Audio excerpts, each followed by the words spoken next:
Senator Natasha Akpoto-Uduaghan, in defiance of her suspension, walked into the premises of the National Assembly.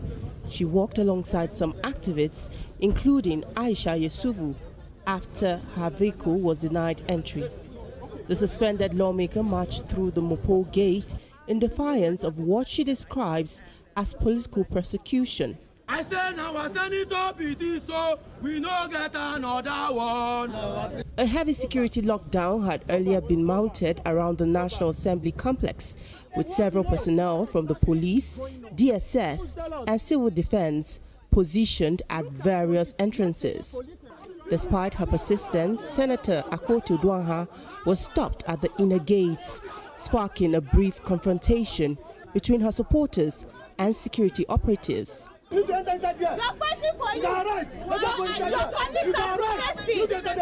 While addressing journalists, the senator described the 10th National Assembly under President of the Senate, Godswill Akpabio, as the worst in Nigeria's history, accusing the chamber of operating in contempt of court.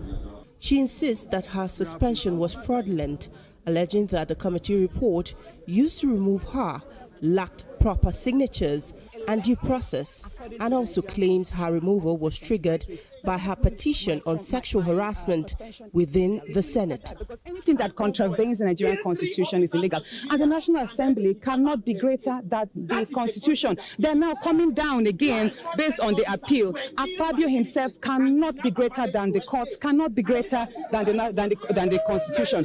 While confirming plans to head to the appellate court, she maintained that her rights to represent Kogi Central remains valid and vowed never to apologize for speaking out. She accused the president of the Senate of personal vendetta, saying the suspension appeal was filed by Senator Akpabio himself, not the Senate. This pretty much is the worst assembly Nigeria has ever had, and I hope we will not have to suffer this anymore, because it tells a lot on the individual. And I've said this before and I'm saying it again. The Senate President, Godswill Akpabio, runs the Nigerian Senate as if it's the third-term governor.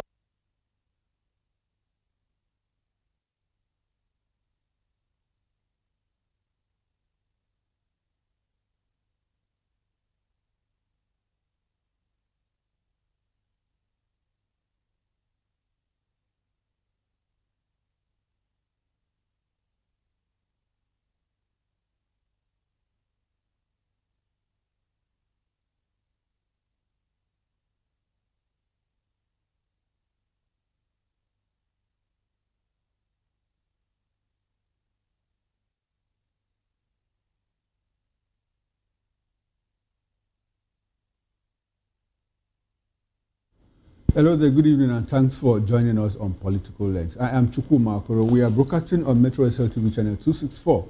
On YouTube, we are Voice of the People Television. On the show today, Anambra on fire as state government-owned security outfits. Political talks unleash mayhem ahead of November 8th Guber election. Now, let's bring in our guest as we are joined by Dr. Lawmefo. Dr. Lawmefo is the Anambra State Commissioner for Information. He will help us to understand what's going on in Anambra State. Good evening, Dr. Lawmefo, and thanks for coming to Political Lens. We appreciate your presence. Good evening. Thank you for hosting me. Okay, very well then. All right, beautiful, beautiful. Good to see you, sir. We are also joined in the studio here in Lagos by Barrister Darlington Agomo. Barrister Darlington is a lawyer and VOP in-house analyst. Good evening, Barrister Darlington, and thanks for being part of Political Lens. We always appreciate your presence. All right, now, Anambra State has been in the news lately for some unsavory reasons, all bordering on insecurity, especially the activities of some state-owned security outfits. First was the assault on a core member by men of the Agune Chamber on flimsy reason of being a scammer. There are other cases of harassment and intimidation of innocent citizens by men of different task forces, where the latest in the series is the killing of a pregnant woman by men of the Operation Clean and Healthy Anambra, OCHA. Well, pundits have linked the recent spate of violence to the forthcoming November 8th Anambra governorship election. Now, let's have the Commissioner provide us with some insights into what's going on in Anambra State.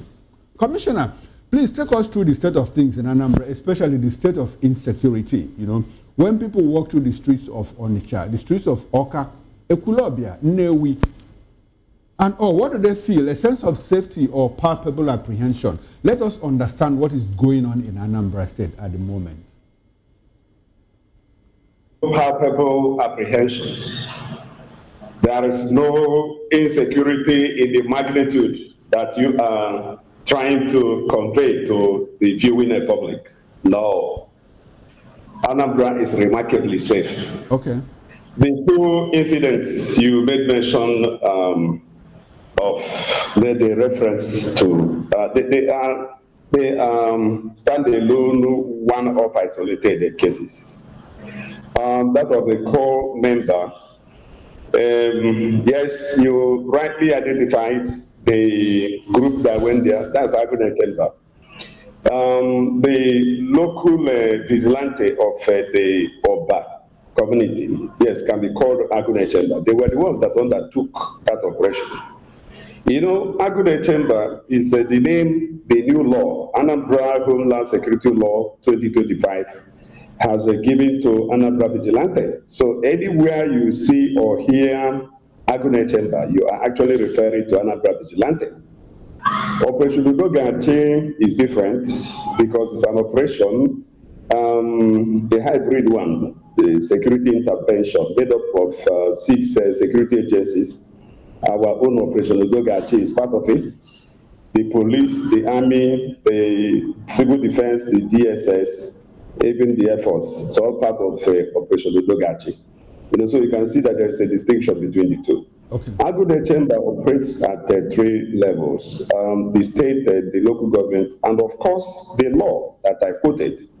Empowers the 179 communities in Anambra to establish their own Govt-Owned, that is, their own vigilante, is regarded by the law as Govt-Owned. And it is that of Oba that went for the operation that you talked about. They went in search of Yahoo boys, not necessarily targeting any core member. People keep talking about the Copper's Lodge. Anambra does not have a Copper's Lodge. And I'm not aware that Ibenili South, where Oba is located, has a Copper's Lodge.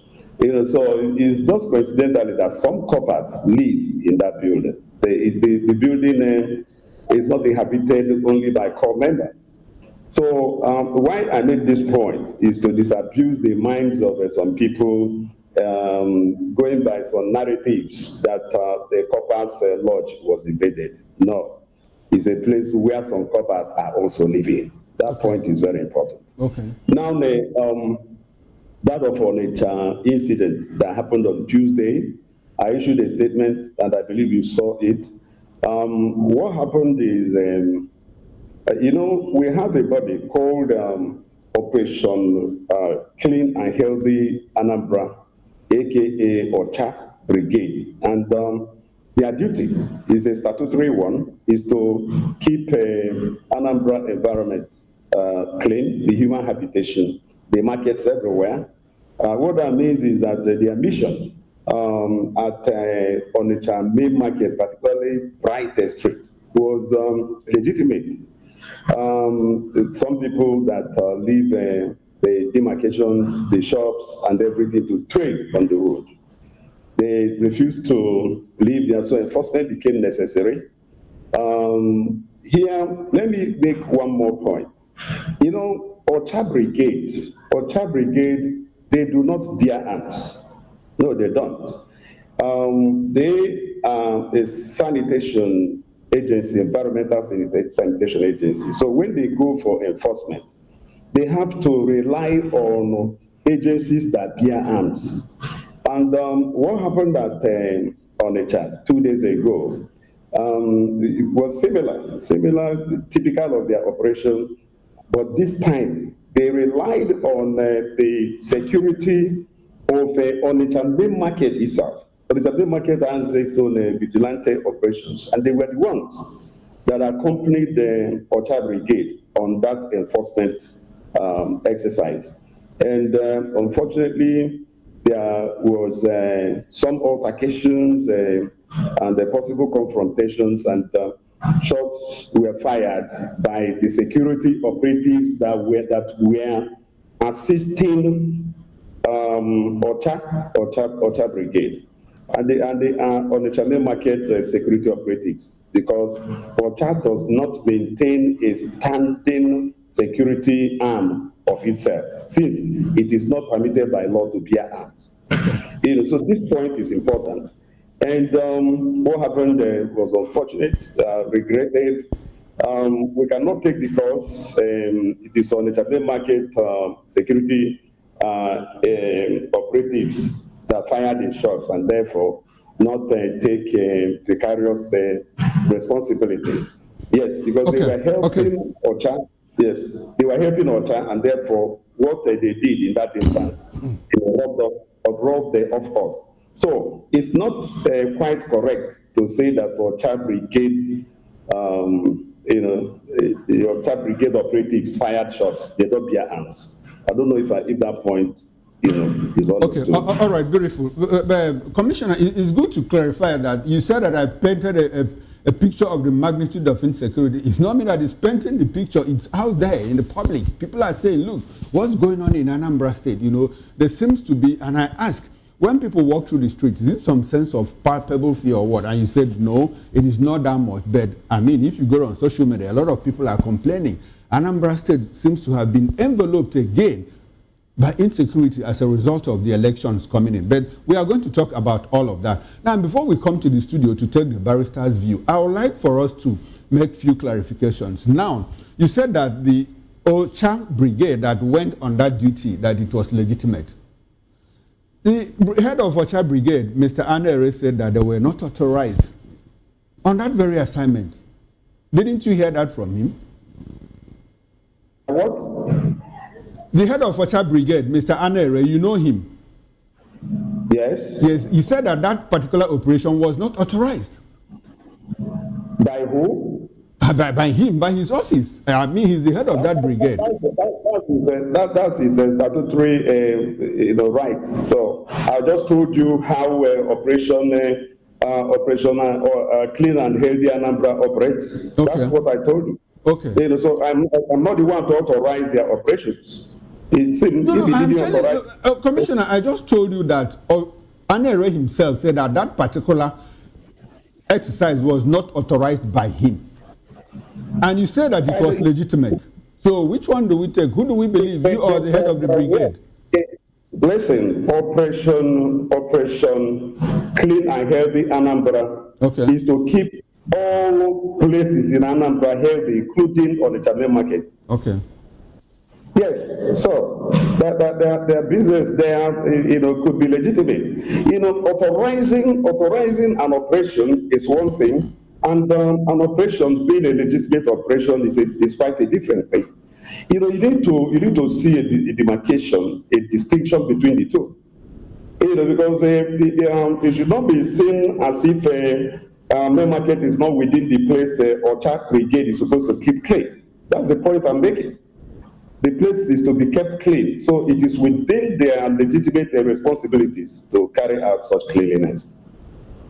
Okay, I think the viewers will understand what actually happened. Now, Commissioner, I will come back to you. Now, let's come to the studio. Now, Barrister Darlington Agoma, what do you make out of what is going on in Anambra State? As an analyst, what have you heard? What do you know?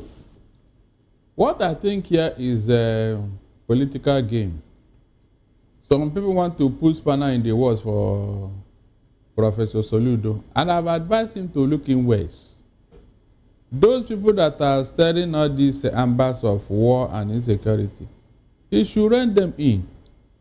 Because when this Agune chamber started, they were doing so well. It's on record. They were doing fantastically well. But because of envy and jealousy, I think the fifth columnists have entered. And I believe they are the one causing this problem. The human mind is so devious. You never can tell. Some people may be paid to start doing what they were not sent to do in order to discredit the government of Anambra. And this is where I want Soludo to come in. Let him do a thorough investigation. Check the personnel doing all this thing that is untowards.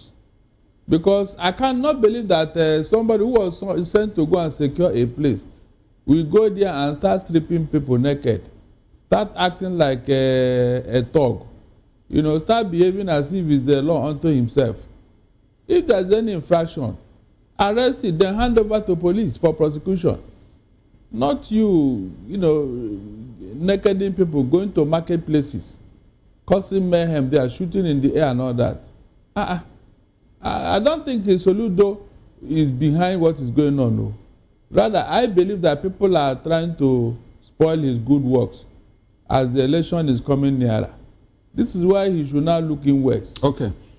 Okay, now beautiful. But Honorable Commissioner, let's come back to you. Now, before this incident, there has been cases of high-handedness on the part of these operatives. What level of trainings do they receive before they are sent out for their duties?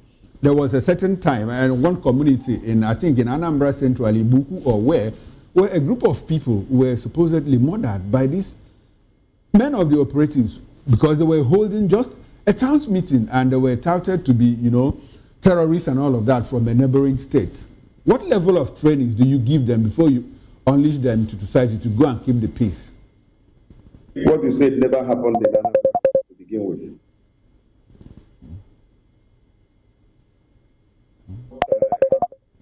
Okay, I'm sorry, Commissioner. I would like for you to hold on to your line of thought. There's a call that is coming in. Let's just take it for 1 minute and we'll come back to you. Hello, good evening, and thanks for calling in. Your name and where you are calling from. My name is Ian. I'm calling from Lagos. I want to appreciate your analyst, the barrister. He has said well, and I believe there is a forthcoming list against the governor. But let's look at it from the other side. Okay. Can we now say can we beat our chest clearly to say that yes, various states can now have state police?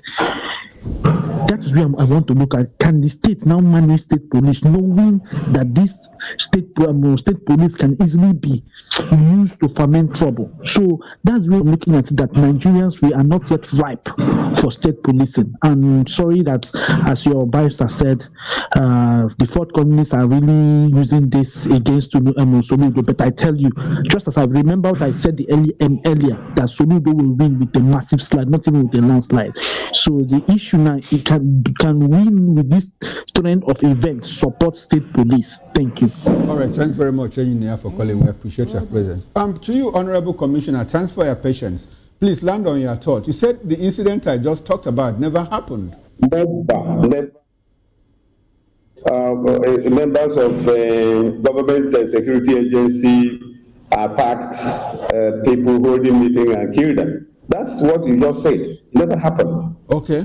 But did you hear about it? Never happened. Not in Anambra. No, wait, please, because this point needs to be cleared. Okay. But you're painting a very gory picture about Anambra State, and it is not Anambra. Honorable Commissioner, that is why you are here, to clear those pictures. I didn't paint it, and I just asked you, sir, did you hear about it? You say it never happened, but did you get to hear about it?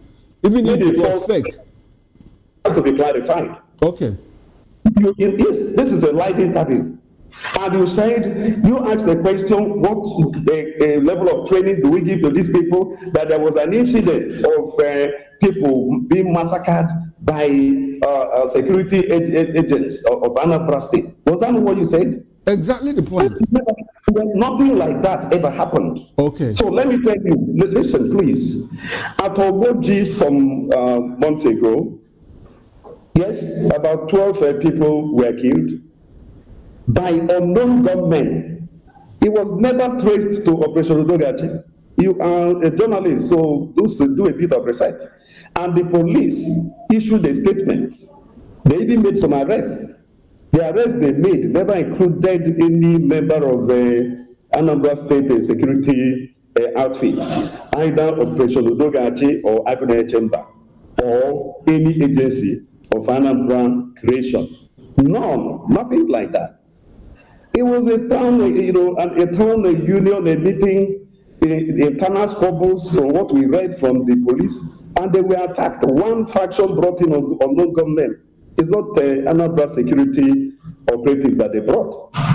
This statement was issued by the police itself, not by Anambra State government, not by myself, not by any government operative. No. So the information you passed is false. It's not true. Okay. I'm sorry, Commissioner. It will have been more.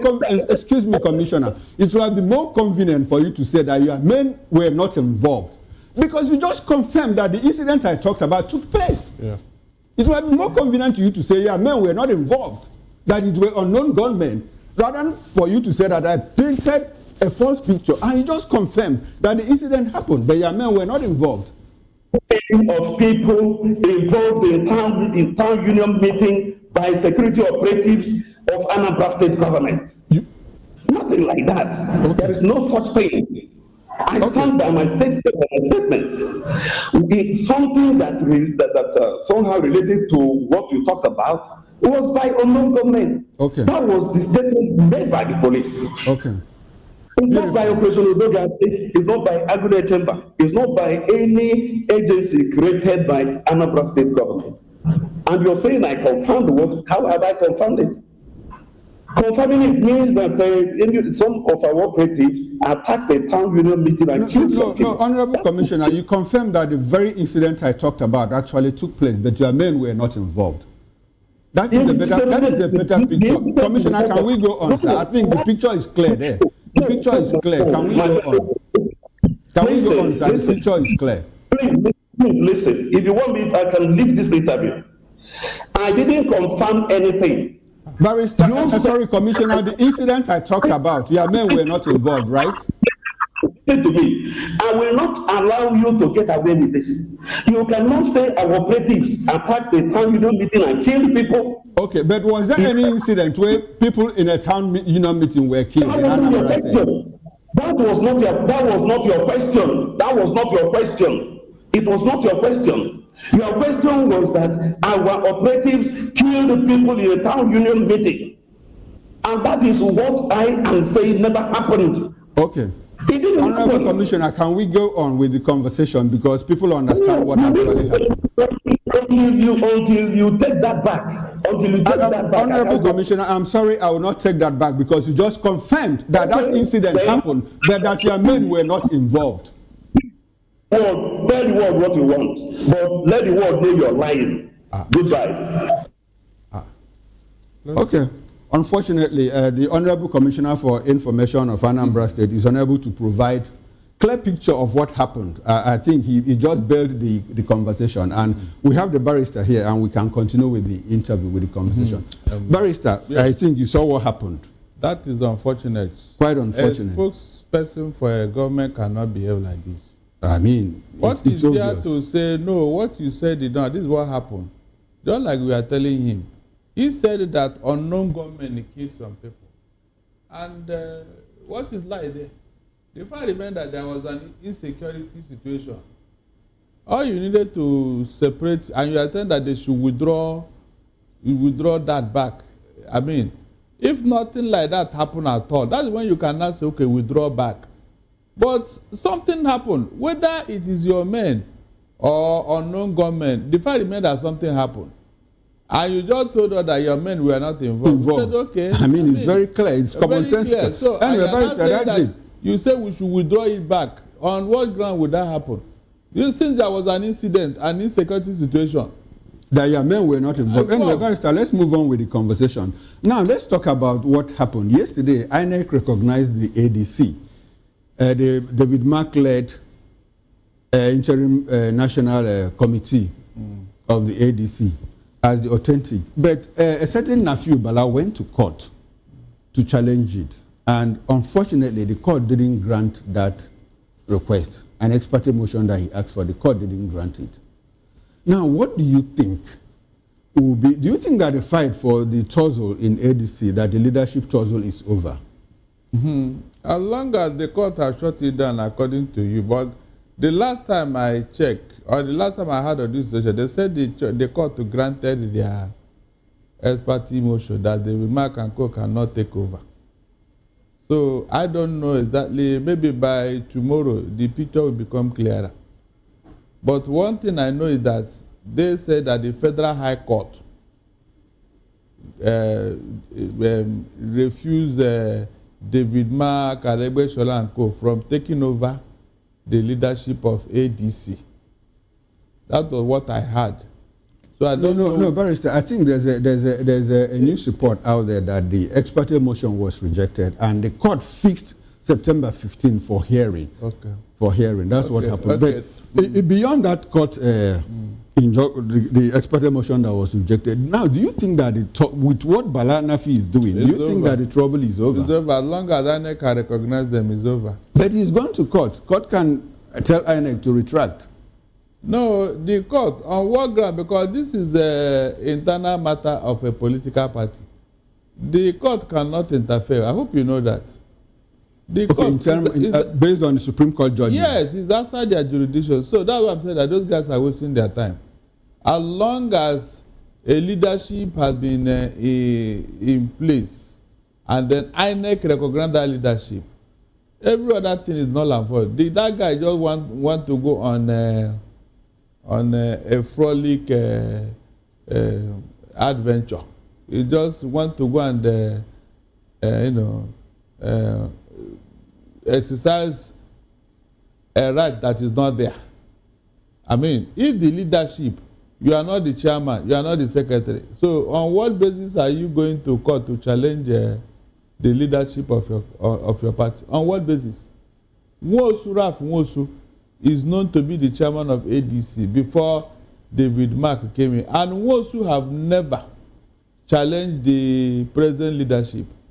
So on what ground will you now, an ordinary member, go and be talking of maybe you want to satisfy the demand of his paymasters? Because I don't see that guy acting alone. But whichever way, the first hurdle is the recognition of INEC by these people, and it has been overcome. Okay. It has been overcome. So okay, so you think that the fight is over? It's over. The court will tell him that they don't have jurisdiction. Okay. To hear that matter. Yeah, as long as the leadership of a political party, the court don't have any rights.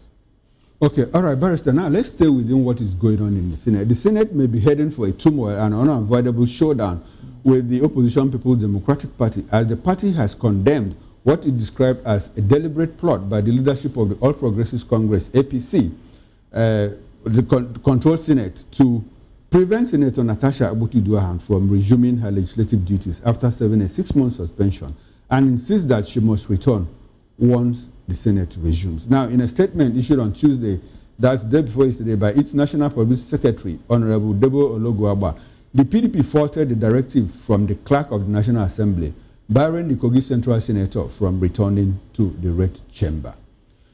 Barrister, is the PDP acting too late in this Natasha matter? No, they are not, because the matter has been in court, and the court have ruled.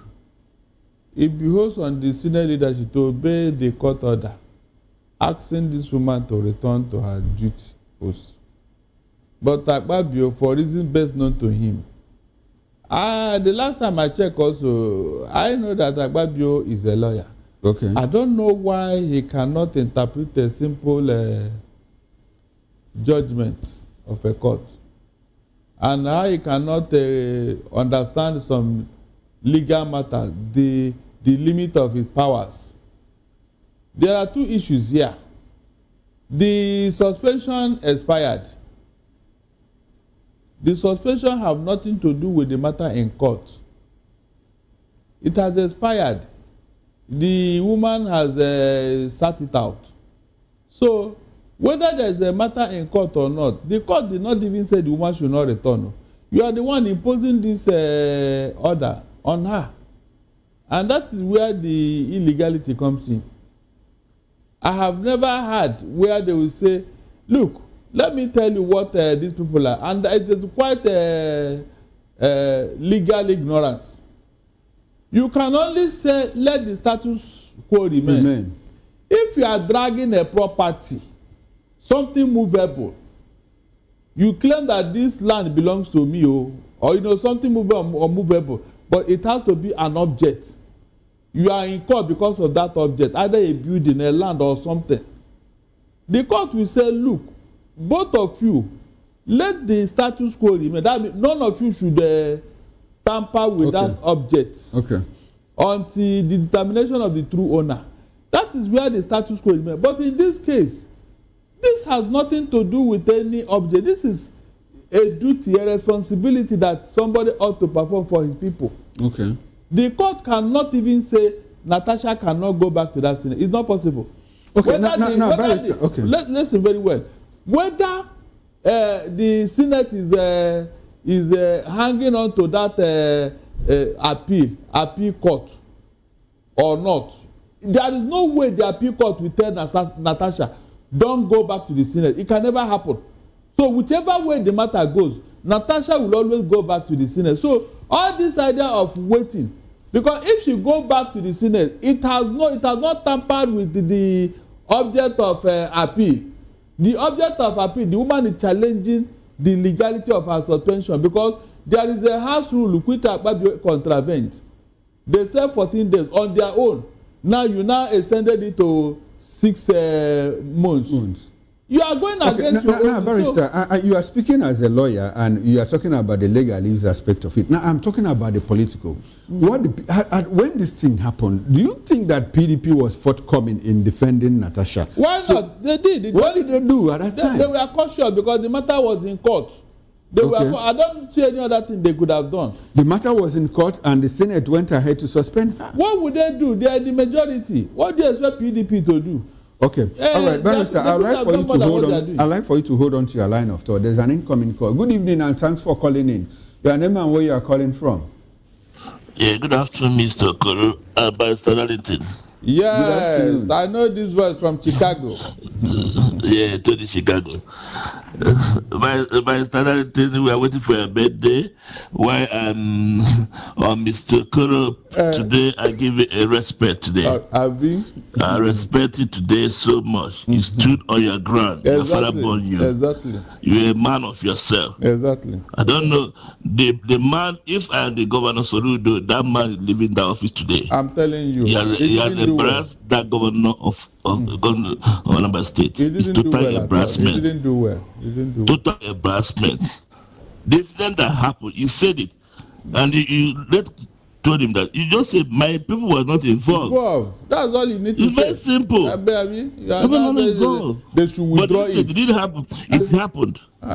In your territory, it happened in Anambra State. Not that it happened in Enugu. You are saying in Anambra. You confirm it. It really happened. I'm telling you. What's fighting for you? It's not. I'm totally disappointed for such person to be a commissioner for information. So even said that he should take it back. All right. Thank you very much, Mr. Tony Chicago. We appreciate. Thank you so much, man. Thank you very much. We appreciate you. A nice day. Bye. All right. Thank you. All right, Barrister. Yes. Back to we said that PDP did enough to defend Natasha at that point. Yes, they didn't do what they are not supposed to do now. Because they were. Now you said that the court said, look, this thing is sub judice because the matter was in court. Now we had the same night a court of competent jurisdiction in Nigeria say, look, even before they suspended her, Natasha ran to the courts and said, look, this is what they are trying to do. And the court issued a restraining order. Yet the Senate defied it and disobeyed it and went ahead. Now the same Senate is using the appeal court as an alibi to say, look, you cannot come back here.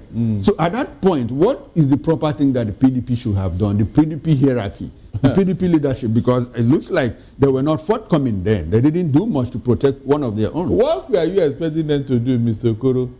To go and force the Senate to accept her? We have the PDP caucus. But in the Senate, they didn't do anything. No, don't say so. Look. You have forgotten the situation of things in that Senate under Akpabio. You have forgotten. Okay. When you become too loud, like Natasha, you know that something will happen to you. You know. Is that not what everybody is avoiding? I didn't see PDP, denying Natasha. No, rather, from the back door or from behind closed door, they are supporting her. I have never seen anybody in that Senate who is a PDP member telling her to shut up, criticizing her. I have not seen anybody. Rather, they may be quiet, but indirectly they are giving her support from Barrister, in one of the heated moments on the floor of the Senate, we saw Senator Austin Akobondo, the Senate Minority Leader, Abia Central, go to Natasha and try to rein her in the heat of that moment. So when you say that you didn't see anybody, trying to calm the situation does not mean. I'm sorry you saw that. Was that what he was trying to do? What other meaning could you read from that? I didn't see him shouting her down or cursing her, abusing her. Okay. Something like that did not happen. Trying to rein her in. At that point, wasn't it proper? Don't you think that the other PDP senators that should have stood to defend her, because her seat was changed without prior knowledge to her, and all of them asked her to keep quiet and just manage the seat? Was it the proper thing to do? There would have been chaos. It would have become a free for all, Mr. Okoro. Okay. Yes. I don't think APC people will allow their president or their leader to be embarrassed. So if PDP were to stand up and start showing themselves, do you think APC will sit down? So, Barrister, technically, what you are telling us is that the other members of other people that are in the Senate that are not APC members have been cowed by the Senate leadership. They said it. Natasha said it now. Her example, is it not enough for you? For speaking out, look at what she's going through. Look at other people who said certain things in the past. We are then not sanctioned. So that is the situation we have found ourselves in this Senate. People are just being cautious, not that they are afraid or they are coward, no. They are just being cautious. That's the truth. Anybody has been speaking out once in a while. I mean, have you not heard him? People have condemned what they are doing to Natasha, both within and outside Nigeria. Yes, they have. Is that not enough? It's just that you have a recalcitrant leadership in the Senate who don't obey court order, who don't obey rule of law. Meanwhile, they are lawmakers. Mr. Okoro, lawmakers disobeying the law. A law that they help to put together. In fact, this is the height of embarrassment. Like the congressman from US, you heard what he said. He said this kind of thing is not unheard of in the US. He said it's unheard of. That is why most times, if you are doing analysis based on what you know about the law, you now ask yourself, what you are saying now, is it what is happening there? You will now become confused. Even laymen outside may be thinking that you don't know what you are saying, because they have made the unusual to become usual. This type of thing is unheard of. You made a rule, you made a law, an order, standing order in the Senate that if there should be suspension, it cannot be more than 14 days. Please, on what ground did you take this one to up to 6 months? On what ground? Did Natasha, did she kill anybody? As to say the crime is grievous. Just altercation. That is normal in every assembly of that nature. We have seen the US Congress people fighting and arguing over a matter. We have seen it. This is not the first time. So, what is that thing that Natasha did that makes her case very grievous? So that we can begin to look at it from there. There was nothing like that. That's why we are saying that this is not political witch hunting. Nothing else. If she's an APC member, this thing will not happen to her.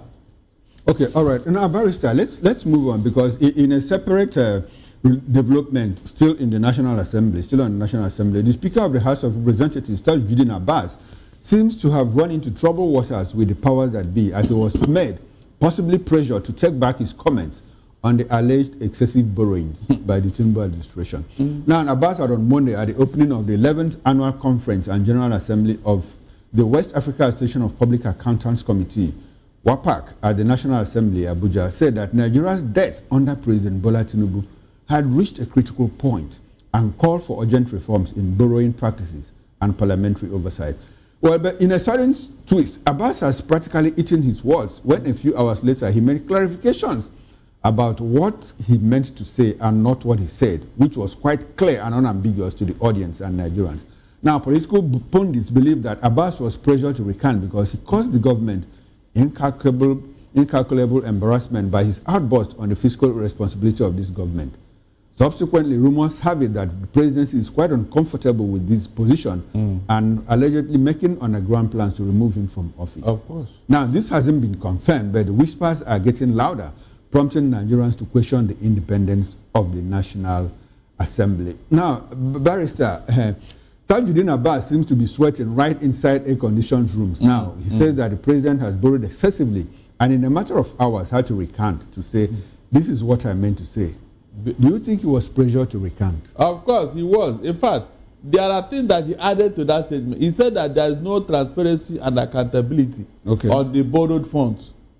I think that is even where the presidency got angry. That there was, but if you check it, Mr. Okoro, is it not a fact that this man is saying? Tell me. Is it not a fact? You know, when a leader doesn't want to be criticized, doesn't want to hear the truth, that leader has already failed. There's no two ways about it. There's a difference between, opposition, playing false narratives and then telling you the truth. There are two different things. In this case, anybody that has criticized this government, as far as I know, they have not said anything that is untrue. No false narrative, because the facts are so many. I mean, so many that you don't need to go and start manufacturing falsehood. Is it the fact that they have borrowed excessive? Yes. Is it the fact that there is no accountability? Yes, because the last time I checked, there is this website where government expenditure are posted. Yes. All of a sudden, the thing disappeared from the radar. Nobody knows how much Tinubu is spending and all that. It didn't just disappear practically. I have discussed it in the other program. That will tell you that something is happening. Under the Fiscal Responsibility Act, that is supposed to be there, so that even if you buy biro of 10 naira, Mr. Okoro, it will be posted there. Biro of 10 naira, it will be there for the purpose of audit. If those things have disappeared, then which book will you use to do audit at the end of the day? Nothing. So whatever anybody is saying, it is a fact. All I expect them to come and contradict what anybody is saying. Like what Abbas said, is it true or not? Because you inherited 70-something trillion under Buhari after 8 years. Then under your watch, it has gotten to 149 trillion. That means if you run the same 8 years like Buhari, this will hit 250 trillion. Who will pay for the money? Now, Barrister, Nigerians are also asking, Abbas, why is it that Abbas is the one saying all of this? Because how much responsibility should he take? Because all the borrowings also pass through the National Assembly. Why didn't they query it at that point? I want to hold you there. Most of the expenditure by Tinubu was never appropriated, Mr. Okoro. Barrister, can you think of any? He said it's never appropriated. Like the coastal road. Okay. The Lagos-Calabar coastal road. Were you not there when the National Assembly said they should let them do proper investigation and all that? Did Tinubu listen to them? That they told us that the contractor was doing it pro bonus. Is that not what Omar he told us? Is that the problem? But Barrister, how about the ones that the National Assembly approved? I'm coming now. I'm coming. Okay. From the known, you go to the unknown. The one that these guys are doing that, yes, it's clear to everybody that Tinubu is doing, like the buying of the presidential jet and other profligacy. So, based on that, can you blame the National Assembly? You cannot. Then if you remove all those ones, maybe the money would have been lesser. And that is why the National Assembly is embarrassed. Because most of the money did not pass through them. They didn't appropriate it. That's the truth. So I can cut a flag for them on that based on what the man said. He cannot really blame them because most of the funds did not pass through them. They did not. That's the truth. Okay, now the presidency seems to be rumors from the grapevine have it that the presidency is embarrassed and that there will be consequences. Do you think that slip or whatever it might be called will deserve such a hefty punishment as trying to remove him? Mr. Okoro, if they remove that one, it will be worse. The man will simply go to opposition and join Aerofy and other people. The opposition rank will be swelling up. That's one thing they don't understand. Okay. I dare them to do it. The man has nothing to lose, though. He will simply be welcomed by the opposition. ADC, their rank is already swelling. So if they do that, they will be adding to it. That's the truth, because most of them even know from the grapevine, most APC people, they are tired. Ms. Okoro, they are tired of the high-handedness of Tinubu. They are tired, seriously. You don't need to be told. How can one man, he is in charge of everything, including his own party? No, tell me, can you belong to that party and still be happy? The National Working Committee don't have a say. They don't even have a BOT. So everything resolves around the man. Then the legislature, the executive, all of them controlled by one man. How can you be happy in such an environment, Mr. Okoro? No, tell me, how can you? You don't have a say in a government that you are into. You don't have a say, and you claim that you should be happy there. On what ground? Most of them their conscience is touching them. That look, we are going for election. What are we going to tell our people? How can we campaign? What will we campaign with? Okay, okay, all right, right. Barrister, now let's go to Nepal briefly and talk about what is going on there. You know, Parliament touched, Prime Minister resigned, ministers are running helter-skelter, resigning, and all of this is driven by social injustice. Now, can you relate that with the Nigerian situation where social injustice seems to be prevalent?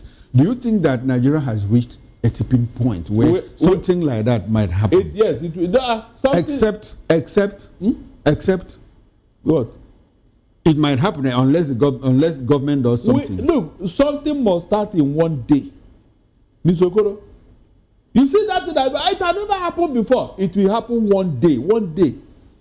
Like the NSAS. Did anybody predict that such a thing will happen? So, you know, the youth did not even sit in one place and do any meeting. It just as simultaneously. Because every one of them felt the impact of arrogance and impunity by these police officers. And so with this hardship and impunity by the Tinubu administration, everybody is feeling it. It's just a spark of light, and there will be conflagration. So don't ask me whether it will definitely happen, because humanity is the same. It's just that most people, they want to say, they are overconfident, you understand? What is that his name? Gaddafi was having the same mentality. When the people were telling him, look, we are tired of you, he said, don't mind those is enough flies and cockroaches. That was the word he was using for them. At the end of the day, it was those cockroaches and those mosquitoes that chased him out of office and brought him down, and the rest is history. So when you neglect the power of the people, there are consequences. All over the world. All right, now, Barrister, talking about... No army have defeated an angry mob. No army. No, Barrister, exactly the point. Now, this angry mob that you are talking about, what is going on in Nepal is driven by the Gen Zs, the youths. But in our own population here, that youthful demographic, they seem to have resigned to fate. No. And they are doing other things. They are not even interested in politics. No. So do you think that the youths here can also drive that kind of change? No, they are bidding their time. I say if NSAS can happen, then more things will happen. Quote me. If NSAS can happen, then more things are going to happen. By the time the chiefs are down, this other talk that the government normally mobilize, they will go into hiding. Now, Barrister, do you think that this should be send some kind of warning to the government and for the government to buckle up and do what is right? Of course, you had the reaction of Tinubu telling Abuja whatever that they should make sure they crash the food price. The food price. Okay. So steps have been taken. Okay, so the president is sensitive enough. The president is sensitive enough to understand that, look, things are not going well in this country. Of course, he knows. And he wouldn't want that to go into the election in 2027. Okay. It will bring a very bad result for him. Okay, so he has listening ears. Yeah, not listening ears. It's just that he cannot help it. He doesn't have, leave listening ears. It's just that he is doing all this thing for political reasons, nothing else. Because if you have a listening ear, there are things he would have done long ago. In 1 minute, do you think that the president is doing his best to ensure that Nigeria gets back to where it used to be? He's not doing anything. But does he have the intentions to do that? He doesn't. It's all about his own selfish interests. But he's churning out politics that are supposed to make impact. Oh, supposed to. Is it the problem with the... I mean, the problem, is it with the policy itself or with the implementation? No. And how do we hold the president responsible for all of this? A man with a good head that will bring out good policies. All the policies of... But Barrister, some people, even Nigerians, admit that those policies are good. but that it is only Nigerians that are putting spanner in the works and all of that. No. Mr. Okoro, if any policy is good, you don't even need to talk. The policy will assume a life of its own, and the people embrace it. True or false? So, Tinubu is bringing all those things out of selfish interest. Okay. Like the fuel subsidy removal that started all this problem. Okay. Was it thought through? It wasn't. That was why, surreptitiously like behind closed doors, he's paying subsidy somewhere. Okay. Is that a policy? Let him come out. All right, Barrister, we have to leave now because our time is up. Unfortunately, our time is up. We have to leave. Many thanks to you, Barrister Darlington Agomo, for your presence and political lens. We appreciate you. My pleasure. All right, now on behalf of the backroom staff, the technical director, the bus engineer, the ingest manager, and the sound engineer, I am Chukwu Makoro. Up next is Issues with Jerry Apollo High. Stay with us and don't go. I'll see you tomorrow at 8 o'clock on the morning show. Bye for now.